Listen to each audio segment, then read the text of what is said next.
Hello, hello. Here's Augie again with some more hints and tips that can make our life better. And this is hints and tips number 2.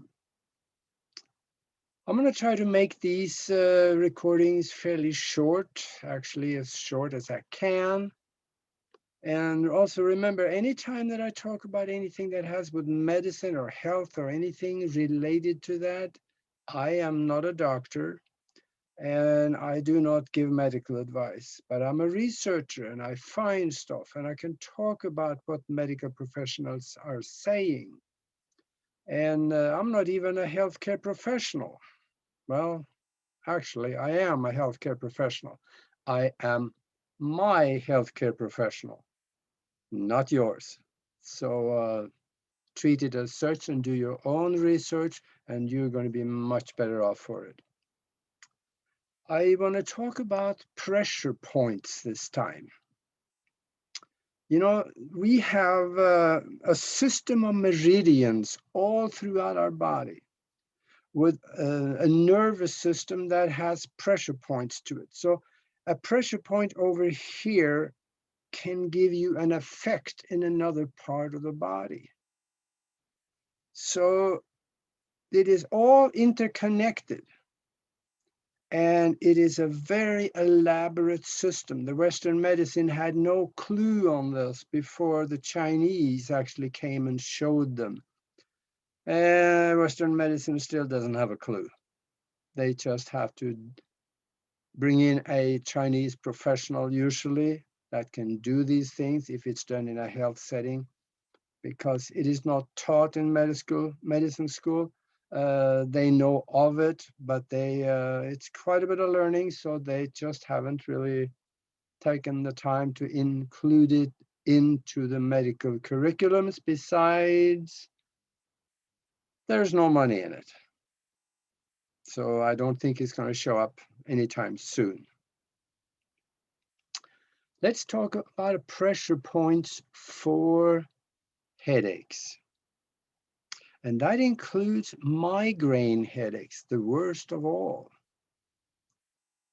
There is a pressure point right at where the third eye, the so-called third eye, would be, right here. And if you push on that hard and maybe rotate your finger a little bit for several minutes,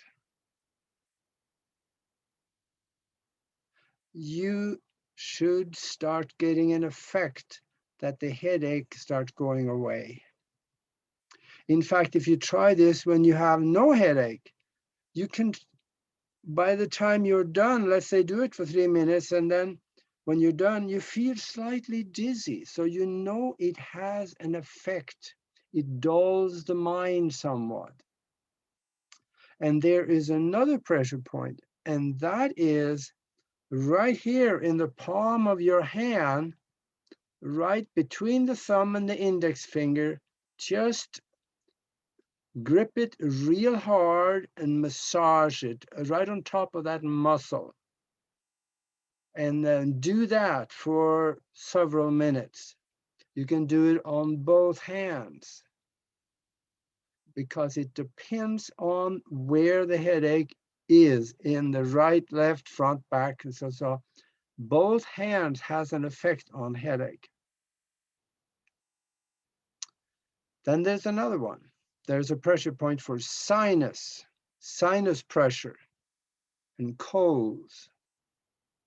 If you put your fingers right beside your nostrils like this and push on it real hard, right on, there's a little bit of a bone right there, just right on the side of a bone, between that bone right at nostrils and also between there and the cheekbone. You know, there's a little groove right there. Put it in there and just maybe move them a little bit and press real hard. And do that. Massage it for about 2 to 3 minutes.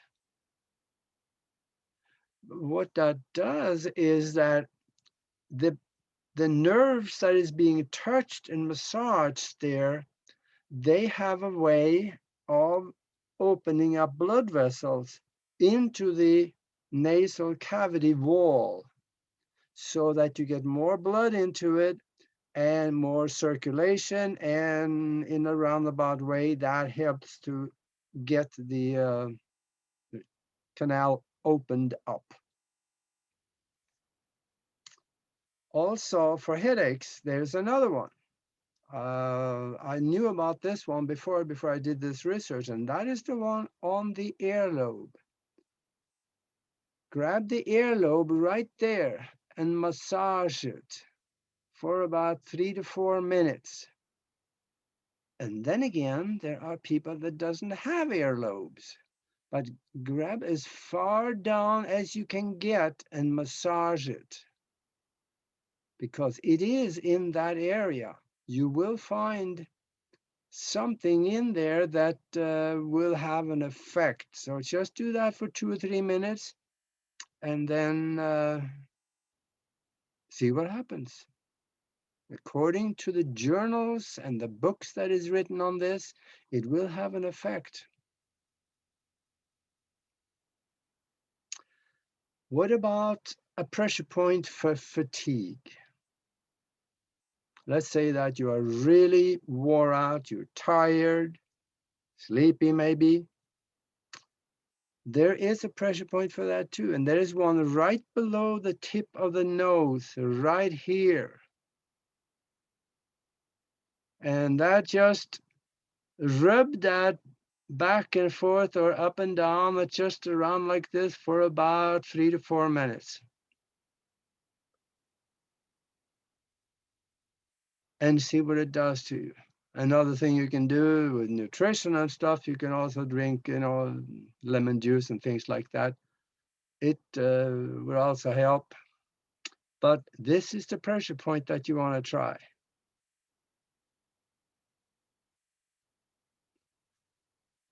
And then there's a pressure point for backache. And in your left hand,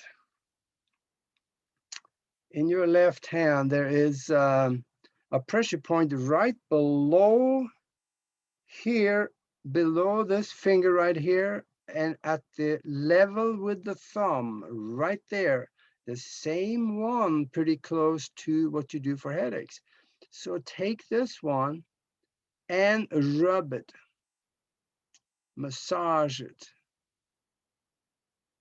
You can probably feel like it is hurting a little bit, and maybe you feel like the hand is getting warm. That's good. That shows a reaction.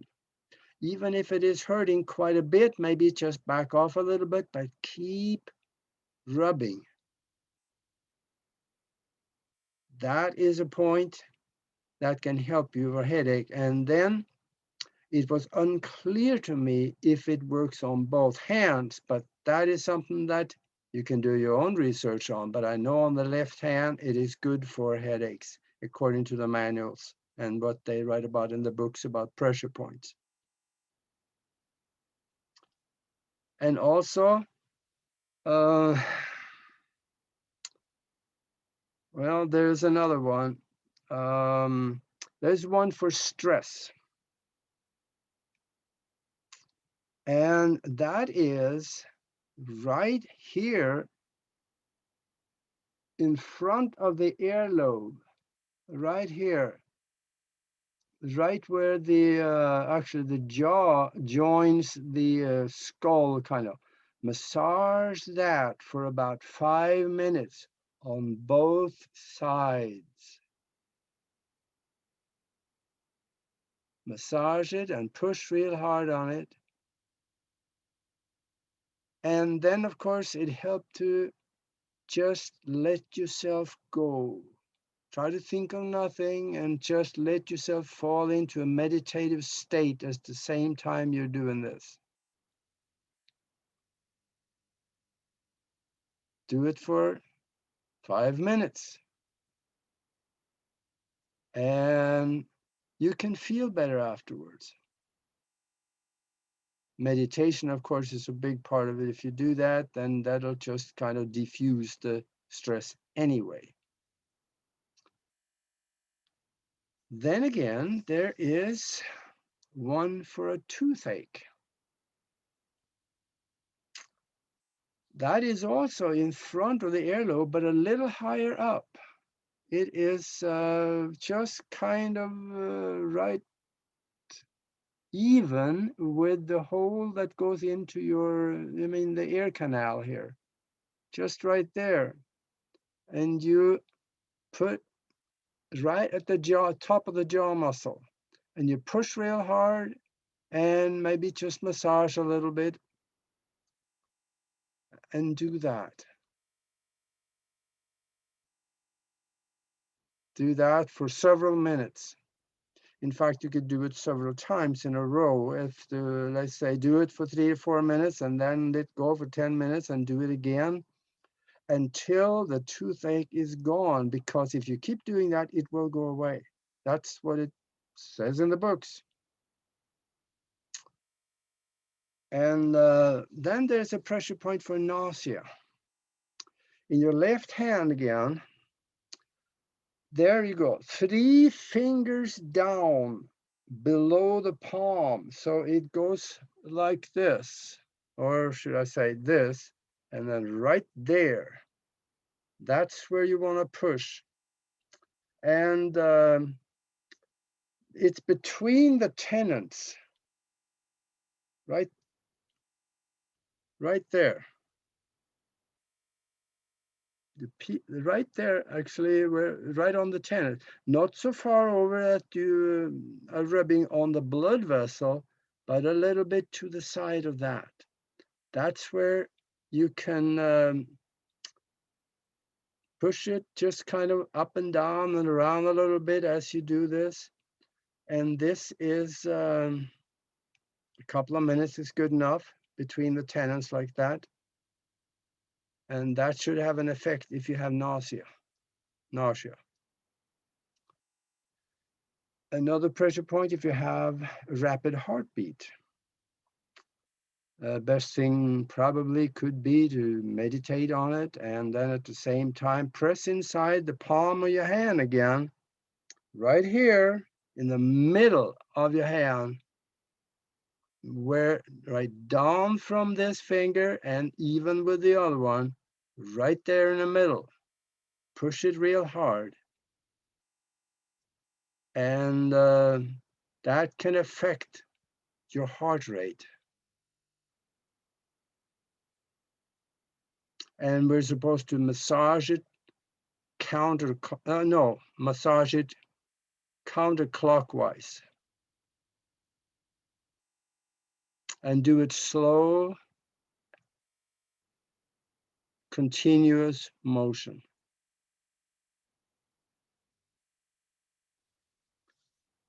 And believe it or not, there's a pressure point for weight loss. And that you press here on right in front of the ear, right where just about where we did before. It's a little bit right there at the middle of the ear and just forward. And you press on the cheek.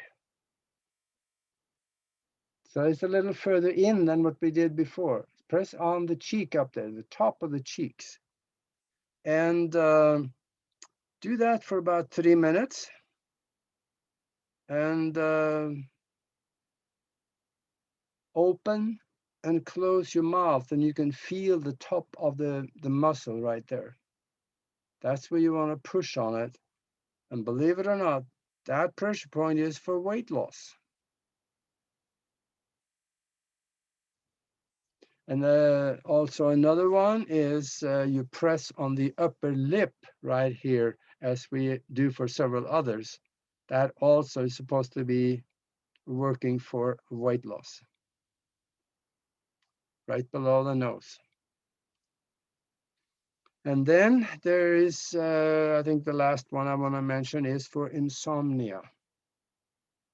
And also it'll help you get rid of stress, of course. That'll get you to sleep faster.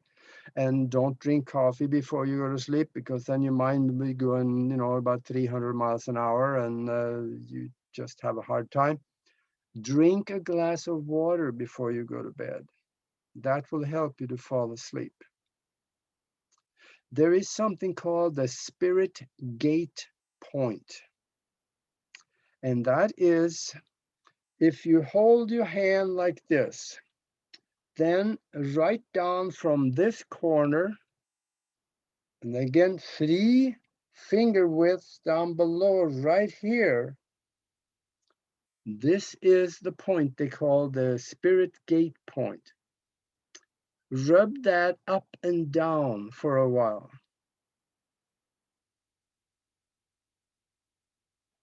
That is supposed to help you to fall asleep.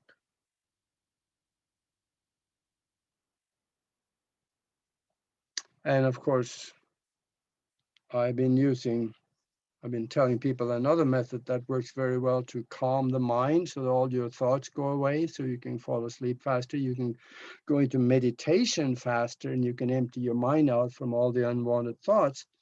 And that is, if you look straight ahead, find a spot on the wall, and then cross your eyes a little bit, so now you have 2 spots on the wall, and then hold them there for a while and close your eyes with your eyes still crossed just a little bit behind closed eyelids. Don't cross them so much that it hurts, but just a little bit. This gives the mind something to do that it doesn't take thought to do. So it dulls the mind. It clogs the channel from the subconscious up to conscious mind, where it can totally disrupt you. So try that sometime. Just look at the spot on the wall, cross your eyes a little bit, and then close your eyes and keep them crossed. You'll feel that all your thoughts go away. And what keeps you awake or prevent you from going to sleep are thoughts. If it wasn't for that, you'd fall asleep right away. So this will help you also to do that. And that's all I had for you this time. So we will do it again very soon. Keep watching for these hints and tips. There'll be coming more. See you in the next video.